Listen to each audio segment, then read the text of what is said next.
नाज़रीन, इससे पहले कि मैं अपने पैनलिस्ट से गुफ्तगू करूं, एक एक्सक्लूसिव इंफॉर्मेशन, बड़ी दिलचस्प सी एक मेरे पास स्टोरी है, वो ब्रीफली मैं आपके साथ शेयर करना चाहता हूं।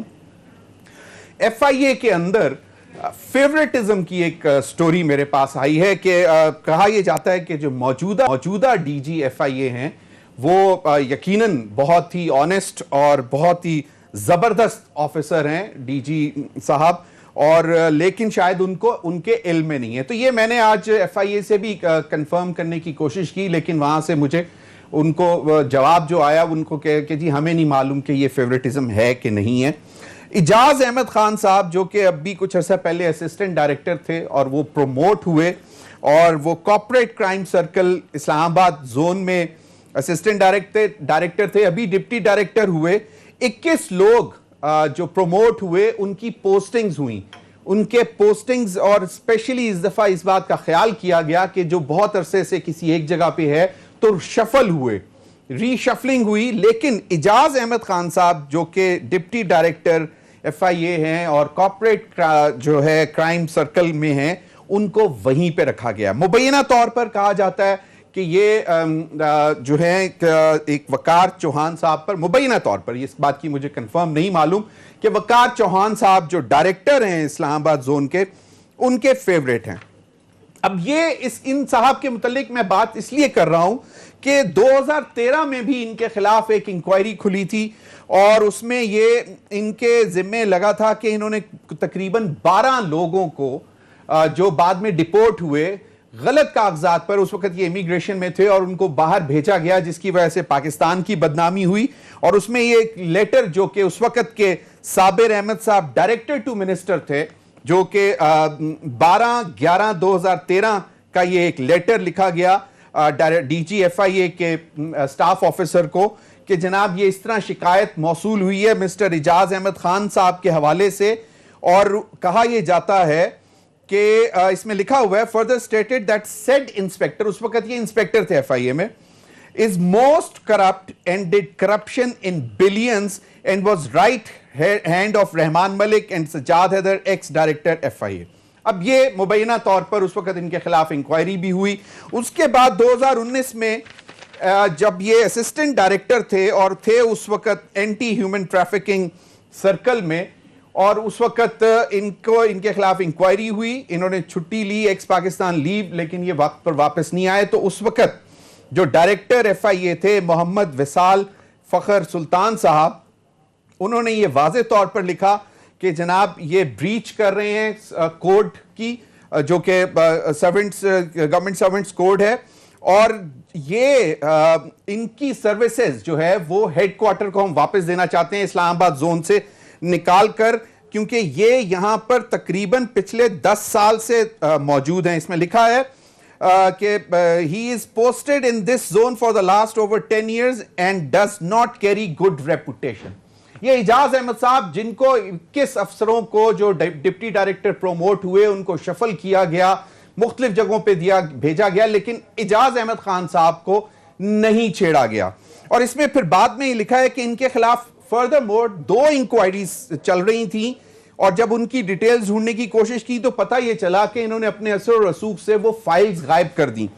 और उसमें फिर उन्होंने लिखा हुआ है कि जनाब most probably with the connivance of office staff to save delinquent officials from criminal departmental proceedings, कि मतलब वो जो फाइल्स हैं वो ह्यूमन ट्रैफिकिंग के केस की और फैसिलिटेशन इन इलीगल इमिग्रेशन की 2 इंक्वायरीज थी मौसूफ इजाज अहमद खान साहब के हवाले से, और वो फाइल्स भी गायब हो गई हैं। तो अब ये 2019 में एक दरखास्त की गई कि जनाब माजरत से इनको आप हमारे जान छुड़ाएं। तो हमने जानने की कोशिश की कि क्या वजह है कि 21 अफसरों में से सिर्फ ये एक वाहिद अफसर हैं इजाज अहमद खान साहब जिनको नहीं छेड़ा गया, ये वहीं पर हैं। तो यकीनन असर और रसूख रखते हैं और हम चाहेंगे कि इस पर हमें FIA जवाब भी दे।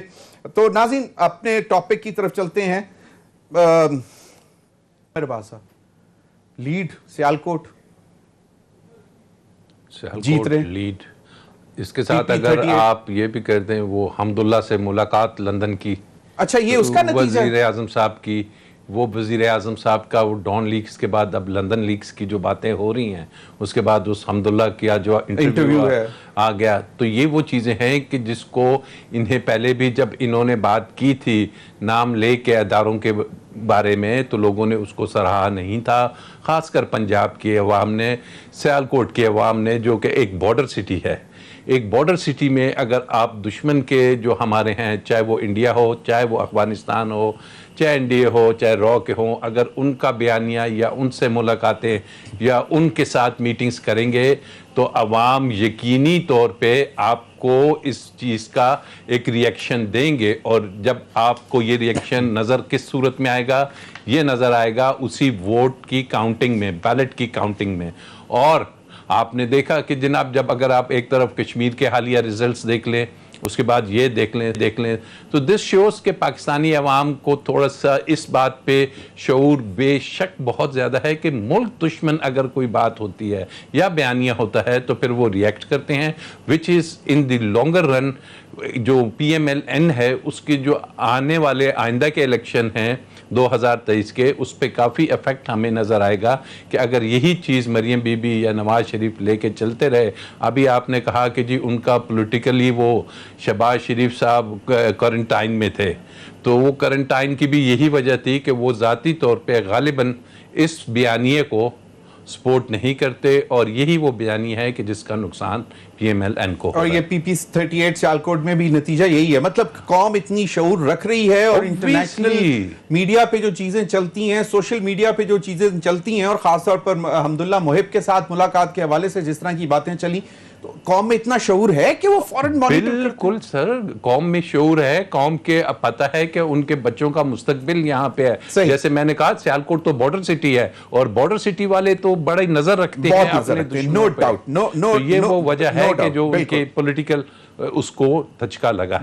नज़ीर लगारी साहब, आपको क्या रीजन नजर आती है? राजा आमिर अब्बास साहब का है कि जो नैरेटिव है PMLN की लीडरशिप का, खासतौर पर मियां नवाज शरीफ और मरियम नवाज साहिबा का, जो कि अब कोरोना से बीमार हो गई हैं, अल्लाह उनको बहुत जल्द सेहतयाबी अता फरमाए, आमीन।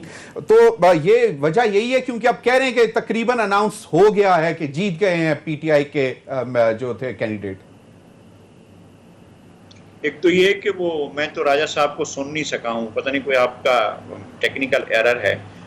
मैं बदकिस्मती, मैं आपको बता देता हूं, राजा आमिर अब्बास साहब ने ये रीजन जो दी है कि अब जो खासतौर पे AJ के इलेक्शंस में भी जो रिजल्ट आया है, और आज जो सियालकोट के बाय इलेक्शन थे PP38 में, उसकी वजह यह है कि मियां नवाज शरीफ की हमदुल्ला मोहिब से मुलाकात और जो एंटी एस्टैब्लिशमेंट पाकिस्तान की फौज के खिलाफ नैरेटिव जो कि हमदुल्ला मोहिब ने अपने इंटरव्यू में भी वाज़ेह तौर पर सुना दिया, उसकी वजह से शायद कौम ने रिएक्ट किया है, वोटर्स ने रिएक्ट किया है। जी, वो यकीनन किया होगा वोटर्स, जो भी जाहिर है फैसला तो वोटर्स ने करना होता है। इसमें एक दो चीज़ें जो है वो हम रियलाइज करनी चाहिए। एक तो ये कि PMLN के जो इलेक्टेबल थे वो चले गए थे इनसे, और उन्होंने इसको PTI को ज्वाइन कर लिया था।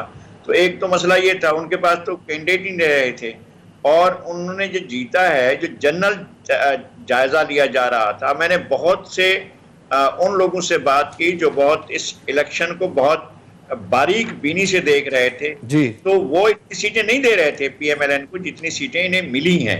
मैंने बहुत से लोगों से बात की, मैंने बाग में लोगों से बात की, रावलाकोट में लोगों से बात की, कोटली में लोगों से बात की, मीरपुर में लोगों से बात की, मुजफ्फराबाद में लोगों से बात की, चकार में लोगों से बात की, चकोठी में लोगों से बात की, चनारी में लोगों से बात की, अठमुकाम में लोगों से बात की, केरन में लोगों से बात की। मेरी तो मुझे वैसे इलाकों के नाम नहीं मालूम आजाद जम्मू कश्मीर के। माशाल्लाह नज़ीर लगारी साहब, आप तो एनसाइक्लोपीडिया लग रहे हैं मुझे AJ के। जी, मैं सरदार इब्राहिम जो पहले सदर थे, और जो आखिरी इनसे पहले मौजूदा सदर से पहले सरदार याकूब खान थे, इनसे कमोबेश कोई 80% जो भी सदर रहे हैं उनसे मेरा पर्सनल रहा है। सही, बिल्कुल। तो आप तो फिर इन हलकों को भी समझते हैं, बिल्कुल सही। लेकिन ये जो आज सियालकोट में हुआ है, वो तो 30 साल बाद, मतलब एक गढ़ था शेर का PMLN का, 30 साल बाद हार गए सीट। हाँ, उस हार में एक वो भी है, बारिश ने भी अपना किरदार अदा किया है। वोट ज्यादा पड़े हैं बाई इलेक्शन में, जो जनरल इलेक्शन से वोट ज्यादा कास्ट हुए हैं। यकीनन हुए होंगे, और वो जो है पीटीआई का वोटर गया होगा, पीएमएल का वोटर नहीं गया होगा इसमें, और हम क्या इसका अंदाजा लगाएं। पीएमएलएन का वोटर, लेकिन राजा आमिर अब्बास साहब ने रीजन दी है, जो नैरेटिव है बेसिकली वो है। चलें, आपने यकीनन आपका भी, मैं राजा साहब से इख्तिलाफ करने से गुरेज कर रहा हूं, मैं उनके साथ झगड़ा नहीं करना चाहता। अच्छा, नहीं चले, लेकिन आप अपना इंडिपेंडेंट व्यू तो दे सकते हैं। चले, मैं आमिर ज़िया से पहले पूछ लेता हूं। आमिर ज़िया, आपको क्या लगता है कि ये पीएमएलएन का नैरेटिव है, या वाकई वोट बैंक कम हो रहा है, या पीटीआई ज्यादा पॉपुलर हो रही है? क्योंकि बाई इलेक्शंस की हिस्ट्री कोई पीटीआई की इतनी अच्छी नहीं है 2018 से लेके अब तक की, तो ये तो एक बड़ी कामयाबी है। एजेके के इलेक्शन में माजरत से लगारी साहब से, लेकिन वहां पे हमेशा जो मैंने अपनी होश से अभी तक देख रहा हूं कि वही जीतते हैं जो वफाक में हुकूमत में होते हैं। जी आमिर। जी यकीनन देखें, तो राजा आमिर अब्बास ने बड़ी अच्छी तरह से चीज को एक्सप्लेन किया। मैं जरा से इजाफा करूंगा दो चीजों का।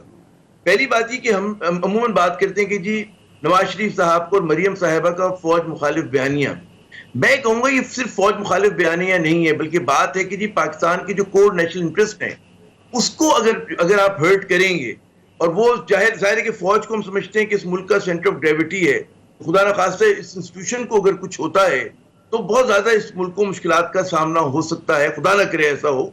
तो बात यह है कि जब आप फौज पे तनकीद करते हैं तो मैं समझता हूँ कि one of a core national interest पे आप जर्ब लगा रहे हैं। उसी तरह जब आप जो है कि भारत नवाजी की बात करते हैं, और जब आपके मुंह में जो है ताले पड़ जाते हैं, चाहे आजाद कश्मीर में भी कैंपेन कर रहे हो, तो आपका जोर मोदी के मुकाबले में इमरान खान पर ज्यादा है, तो इसका मतलब है कि कहीं पर एक फ्लॉ है, कहीं पर कोई कमजोरी है।